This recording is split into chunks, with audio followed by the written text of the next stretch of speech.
and the camera angle never changed. The system continued to label the footage as normal, with no alerts or warnings generated. This footage was recorded during an overnight security shift and was officially labeled as uneventful. According to the system logs, there were no incidents, no anomalies, and no reason for anyone to ever review the recording again. That label is the only reason no one noticed what the camera actually captured until weeks later. The building had been closed for renovation at the time. There were no staff members inside, no scheduled night operations, and no movement expected anywhere on the property.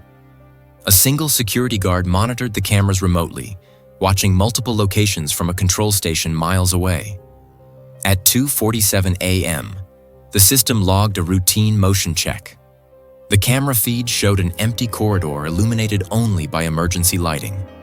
There was no visible movement, no sound, and no indication that anything was out of place. The guard glanced at the screen and moved on. 4 minutes later, at 2:51 a.m., the motion sensor triggered again on the same camera. The corridor looked exactly the same, empty, silent, unchanged. There were no temperature fluctuations, no power issues, and no logical explanation for why motion had been detected. The system automatically marked it as a false positive. At 2:54 a.m., the camera experienced a brief glitch lasting less than a second. It appeared as a minor corruption in the footage, barely noticeable in real time. The guard never saw it. But when investigators later slowed the footage down frame by frame, that single corrupted frame revealed something standing at the far end of the corridor.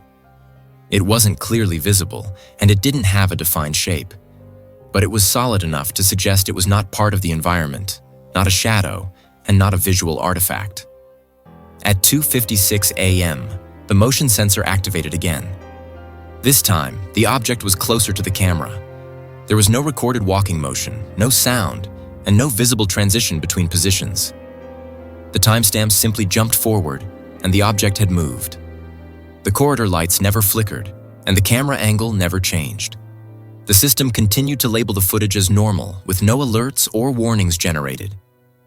At 3:01 a.m., the guard later reported feeling distracted during his shift. He didn't describe fear or panic, but instead an unexplained urge to stop watching the monitors. He said it felt like being gently pulled away from the screens, as if focusing on them required effort. At 3:04 a.m., the camera feed froze for 2 seconds. When the image resumed, the corridor was completely empty again. No object, no disturbance, and no indication that anything had ever been there. The system logged the entire shift as uneventful, and the guard finished his shift and went home at sunrise. He never entered the building that night. 3 weeks later, a routine audit flagged unusual data compression in the archived footage. That discovery prompted a manual review of the recordings. When investigators examined the footage frame by frame, they noticed something the guard could never have known. Every time the object appeared, the camera's internal clock skipped forward slightly. At first, the jumps were measured in milliseconds. Later, they increased to several seconds. It was as if portions of time had been removed from the recording.